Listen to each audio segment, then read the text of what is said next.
there are times in your life when you're not going to be happy. And then what are you going to do? Your goal is demolished. And there are going to be plenty of times in your life when you're not happy. There might be years. And so it's a shallow boat in a very rough ocean. Without a plan, you're gonna stay right where you are. It's time for you to make a move. Write the rules. Be your own director. Take the power. So what's your plan?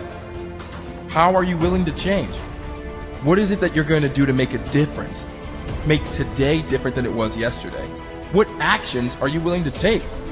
The least we can do is consider what we've done and individually, collectively do the best we can to try and turn this thing around. I blame no one. I look in the mirror. On the other side of it, what an opportunity we have, because tomorrow's the first day of the rest of our lives. So what an opportunity we have.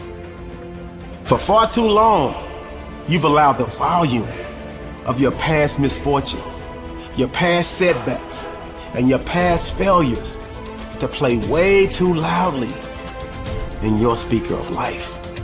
I need you to turn down your past failures and make room to turn up your future success. You have got to change the way you think. It is the whole determining factor of where you go in life. We are all where we are today because we thought ourselves to this position. If you don't like the position, think yourself out of it. You know what passion is? Passion is an emotion. It's an emotion without an action. Passion will get you nowhere. Inner drive will get you nowhere unless you act on it. You have to act on your passion. You have to act on your inner drive. Don't let those feelings stay inside of you. You got to know what to do with them. You got to know how to make them work in order to get what you want. Don't keep it inside. And so embrace the fact that you're going to have to sacrifice and suffer to some extent. Once you've embraced that it's going to happen, it's almost not that bad. Push yourself, get it done, make it happen. Stop looking for external motivation and start building that fire inside of you. Start adding more logs, more petrol to those flames every single day. And when that thing tells you to quit, you look at it in his eye and say, I ain't going nowhere. I will break you before you break me. You will not defeat me. You will not destroy me. You owe it to yourself to feel the pride of knowing you made your life. You didn't get lucky. You worked for it. You sacrificed. When it was hard, you pushed harder. We try so hard in our lives to fit in. We try to fit into certain groups, certain frats, certain sororities, among certain friends. Yet the people we idolize are the ones that stand out. But when you're prepared, there is no fear. There is no fear of failure, okay? Because even if you've walked out of something and you feel like you failed at it, your preparation is so strong that you're gonna take that failure and turn it into the outcome you desire. And most people stop at failure, okay? We've all failed at things. I'm gonna continue to fail at stuff, right?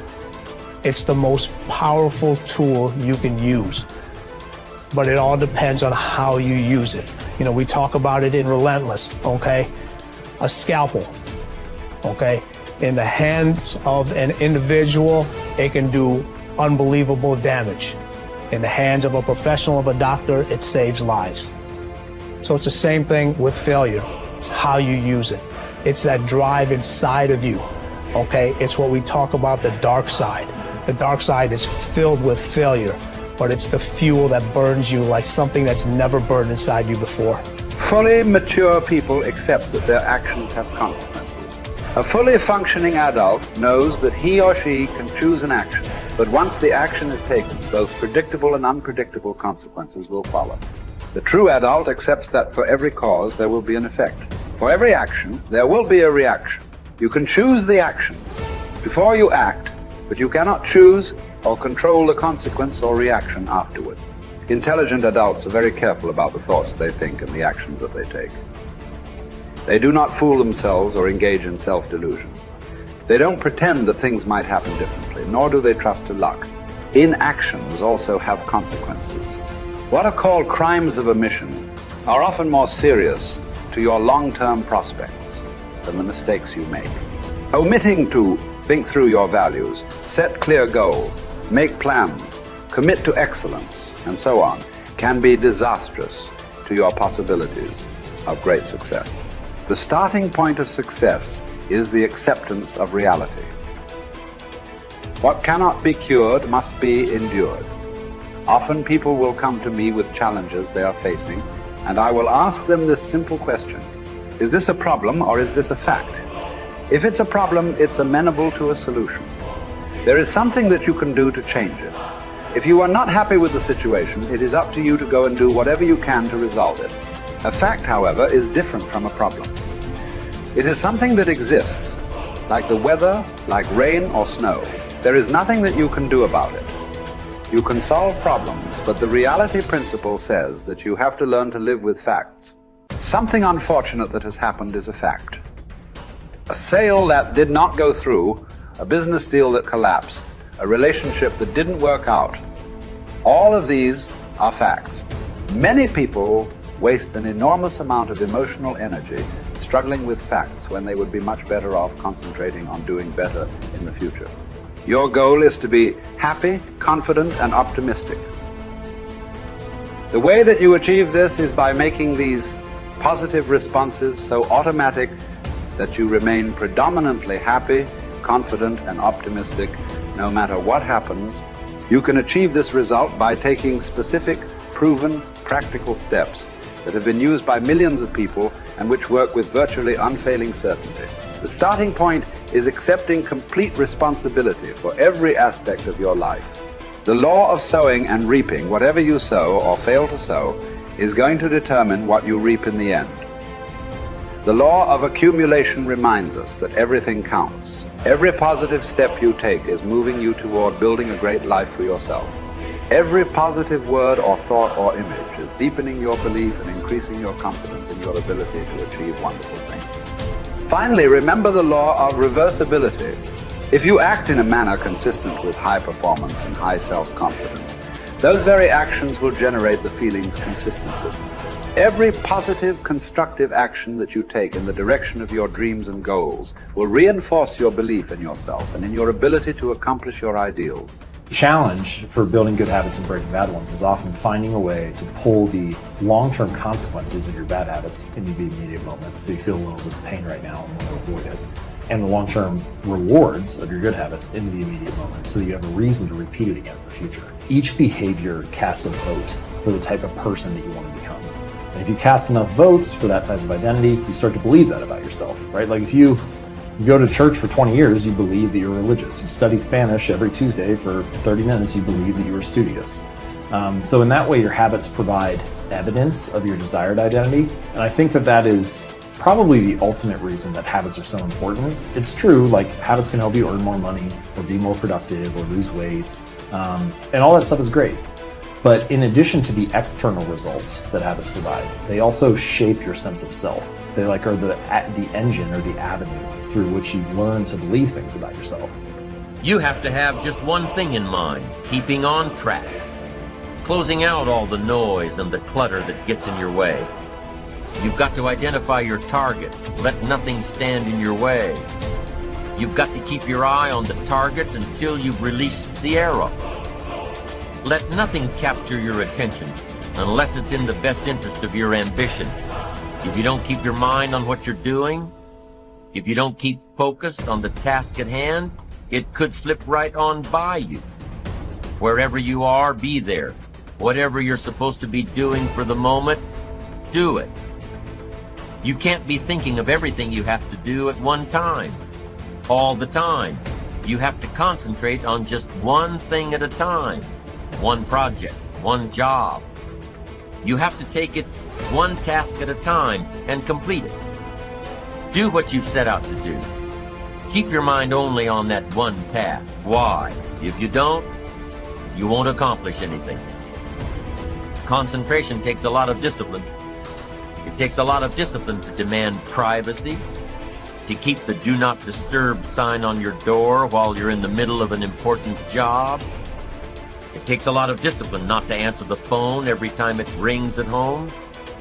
That's why they make voicemail and answering machines, so you don't have to answer the phone every time it rings.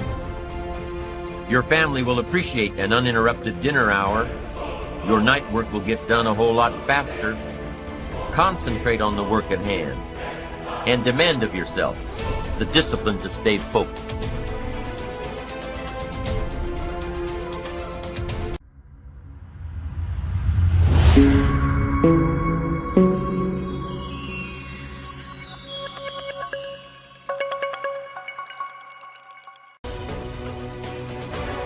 You may have weaknesses, you've made mistakes, we all have. But there's a lot more right with you than there is wrong with you. Dwelling on the negative doesn't help you to do better.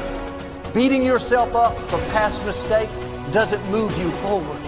The better you feel about yourself, the better you'll do. The more you like yourself, the further you'll go.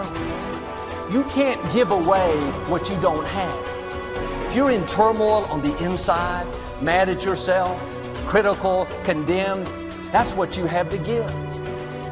Love is not something that you do. Love is something that you can become. It's your quality. If your mind is in a certain way, it's joyful. If your emotions are in a certain way, it's loving. This is the quality of sweetness of body. If your body becomes sweet and pleasant, it's called health and pleasure. If your mind becomes very pleasant, it's called peacefulness and joyfulness. If your emotions become pleasant, it's called love and compassion. If your very life energy becomes pleasant, it is called blissfulness and ecstasy. Only if your surroundings become pleasant, it's called success. In Buddhism, they say replace any negative thought immediately with a positive thought.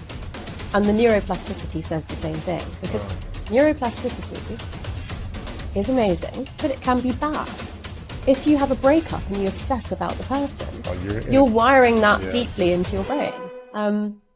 So you have to direct your neuroplasticity, and if you do get that voice in your head, which is normal for all of us, you need to, override that with a positive statement. So your forebrain is the builder, it's the designer, it's the CEO.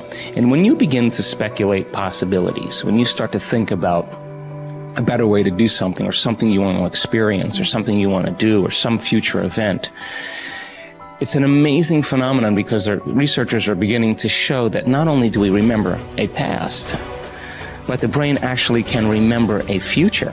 And so how does it do that? Well, because the forebrain has connections to all other parts of the brain, it can take a little bit of that knowledge from a specific neural network and a little bit of experience and another neural network of knowledge and another neural network of experience, and it can seamlessly piece it together to create a new level of mind. And then your brain gets a picture or an image, and then you transfix your mind on that image, and those neurons string into place that begin to fire and wire together. And every time you remind yourself of what you want to experience, you're reinforcing the circuitry in your brain to begin to install the hardware for you to actually experience that future event. In other words, the brain already looks like it's already had the event. Now that's super cool, because it really says then that we're remembering a future potential. The imagination is the most marvelous, miraculous, inconceivably powerful force that the world has ever known. And the average individual uses the imagination, if they use it at all, against themselves. They imagine what they don't want. They imagine problems coming. Let's begin to use our imagination the way God meant it to be used. It's the greatest creative faculty that we possess, and we can build anything we want with. The mind is very strong, and one of the things the mind does is develop methodologies or ways of thinking that let it interact with life and not get hurt and be more comfortable. And it's the ego. When we develop a self-concept, and we change it throughout our lives, but in general, there's a self-concept sitting under there saying, I was the one that did this, and I was the one that went to this school, and I'm the one that went there, and the one that my father left or stayed, or whatever the hell it is, And basically, all of this unfolds, and you end up developing patterns of thinking based upon the experiences you've had, all right? And what I'm saying, at least certainly in my experience, is that's not what makes you wake up. That's what keeps you from waking up, all right? The fact that you're identifying with these past experiences and saying that's who I am, well, it's not who you are. You are watching your ego, you see it get upset, you see it fix things, you see it have concepts and views and et cetera, and even you're obviously very intelligent, you can use your intellect to support the ego, to support that, and so on, right? Man's greatest burden is unfulfilled potential. Man's greatest burden is unfulfilled potential. And I say, when I look at the audiences, and I know that maybe only 1% are going to achieve their potential. Not fully. I still haven't fulfilled my potential, but unfulfilled potential is man's greatest burden. And it breaks my heart because I know what you kids are capable of. I know I've had kids with 80 IQ to 180 IQ that I mentored that have done big deals. Actually, the 80 IQ did better than the 180 IQ. Okay, and I know what they're capable of, and I know how 10 million or 100 million or whatever the number is changes lives, and then all of a sudden, you believe that you can walk on water. You believe that you can take a loaf of bread and feed however many he was supposed to have fed, and make water into wine. And when you believe it, see, the true test of a leader is when you've trained other people to be leaders. It's in you, kids. I mean, you can do it if you want it bad enough, and you stay focused and you're willing to maintain that commitment. I have to go become more confident. I have to go become a person capable of doing these things. I have to change myself to get there. I can't wait for circumstances to change so I can have my dream. Then our dreams would never happen. We have to get to the point of maturity in our lives where we say, okay, 2 things are going to change my life. Something new is going to come into my life and make me lucky and blessed. And maybe I can't count on that forever. And maybe now instead I have to consciously design my life and say, okay, now if I want to change, if I want my dream, something new has to come from me. I'm going to become a better person. I'm going to become a person who is more optimistic, who is more confident, who is more driven. Not because I am that now, but because we can grow. That you can become the type of person who you need to be to achieve your ideal life. You can start today living from your highest ideals, your highest sense of self, your strongest sense of self. You don't need permission. You don't need a guy like me to look at the video camera and say, you have now permission. But if you've been waiting for it, you have permission. It's like at some point in your life, you just say, okay, I have permission to become my best self. And by becoming your best self, you start to achieve your best things. You start to contribute better things. You start to become a better human being. You can do that now, today. So next time you're thinking about a big dream, don't think about the things that, well, I don't know how to do that, and stop. Think, I don't know how. So set it up on your calendar to go learn those things. I don't have that. Then set it up step by step to go build that. I'm not like that. Then set it up step by step to go develop those skill sets and those competencies so you can become that, and ultimately you can achieve that dream. It's there. It's waiting for you. Don't stop. We are what we repeatedly do. Excellence then is not an act, but a habit. You are your most valuable asset. Your life, your potential, and your possibilities are the most precious things you have. Thus, your great goal in life should be to fulfill that potential and become everything you are capable of becoming. Your ability to learn, grow, and fulfill your potential is unlimited. Today, people are graduating from high school and college in their 70s, learning new subjects and developing new capabilities. Your ability to learn and remember can continue throughout your life if you keep your brain alive, alert, and functioning at its best. Your most precious financial asset is your earning ability. Your ability to work is your primary source of cash throughout your life. You could lose your home, your car, your bank account, and everything you own, but as long as you have your earning ability, you can earn it all back, and more, in the months and years ahead. Your biggest investment, most people don't realize this. They take their earning ability for granted. But it has taken you your entire life to develop your earning ability. Every bit of education, experience, and hard work that you have invested in learning your craft and developing your skills has gone into building this asset. Your earning ability is very much like a muscle. It can increase in strength and power year by year as the result of regular exercise. Likewise, the opposite is true too. If left alone or ignored, your earning ability, like your muscles, can become weaker or even decline because you have simply failed to upgrade it continually. In other words, your earning ability can be either an appreciating or a depreciating asset. What got you here won't get you any further. Some people are actually losing value each year, declining in earning ability because they are not continually upgrading their knowledge and skill. They don't realize that whatever knowledge and skill they have today is rapidly becoming obsolete. It is being replaced by new knowledge and skills that, if you don't have them and someone else does, you will be in danger of being overtaken by your competition. The achievement of personal excellence is a decision you make, or that you fail to make. But in the absence of a commitment to excellence in your chosen field, you automatically default to average performance, or even mediocrity. No one becomes excellent accidentally or by just going to work each day. Excellence requires a definite decision and a lifelong commitment. Knowledge and skill are the keys to the 21st century. Becoming the best person you can possibly be and moving to the top of your field require the application of self-discipline throughout your life. Mental fitness is like physical fitness. If you want to achieve either, you must work at it all your life. You can never let up. You must be continually learning and growing. Every day, week, and month, throughout your career, and in other areas of your life. If you're going to join the top 20% and stay there, to earn more, you must learn more. Abraham Lincoln once wrote, "The fact that some have become wealthy is proof that others may do it as well." What others have done, you can do as well. If you learn how, everyone who is at the top was once at the bottom. Many people who come from average or poor families with average incomes or who grow up in average circumstances have gone on to become some of the most prominent people in their fields. And what hundreds of thousands and even millions of other people have done, you can do as well. The philosopher Bertrand Russell once wrote that the very best proof that something can be done is that someone else has already done it.